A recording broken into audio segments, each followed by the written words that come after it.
On vient d'avoir une présentation du rapport sur la situation en matière d'égalité entre les femmes et les hommes.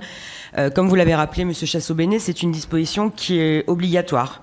Donc nous avons droit à 40 pages de communication, contrairement à ce que vous avez pu dire. La présentation soignée et appréciable n'arrive pas malheureusement à cacher les lacunes de la politique que la majorité municipale aurait dû mettre en place depuis bientôt 12 ans. Heureusement, pour Saint-Étienne, les services municipaux et les associations font un travail formidable au quotidien. Ce qui manque malheureusement, en fait, c'est une vision globale pour agir concrètement pour la réduction réelle des inégalités entre les femmes et les hommes à travers la ville. Alors, une succession d'actions, aussi pertinente soit-elle, ne peut répondre efficacement à cette problématique cruciale. Les droits des femmes ont changé, ont avancé. Il faut aller plus loin désormais et mettre en place une politique globale et volontariste. Ici, pas d'objectif clair, pas d'indicateur, pas de retour critique.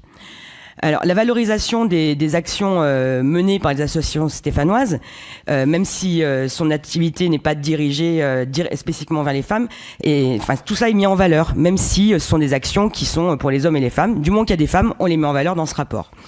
Si des femmes ont été concernées, bingo, allez, hop, un encart dans le rapport. On se félicite, par exemple, quand 43% de femmes ont participé à un dispositif. Alors, quand un peu plus de la moitié des êtres humains sur cette planète sont des femmes, c'est pas très étonnant quand même.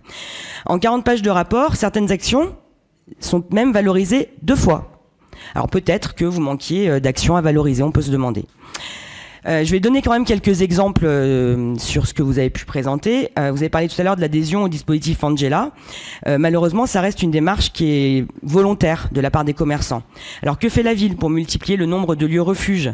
La ville n'est pas assez volontaire pour cette partie-là.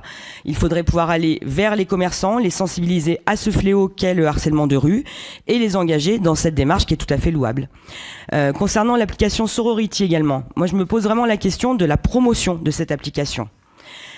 En cas d'agression, il faut un système réellement connu de toutes et utilisable facilement. Quels sont les retours aujourd'hui ?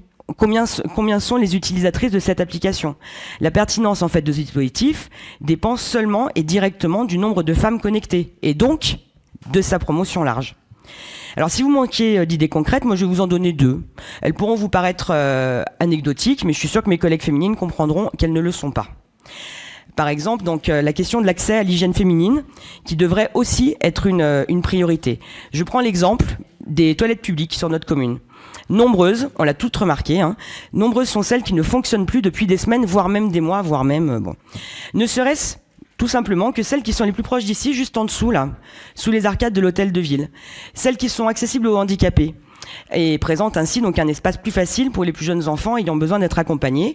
Et elles sont hors service depuis au moins des semaines, alors que la fréquentation actuellement est à son comble en cette période de fin d'année.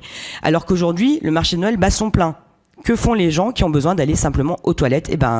Ils se retrouvent avec un seul toilette accessible, où la lumière ne marche pas, et avec... je passe les détails. Enfin, nous pourrions aussi mettre, par exemple, en place des distributeurs de protection hygiénique gratuite dans les lieux publics stratégiques.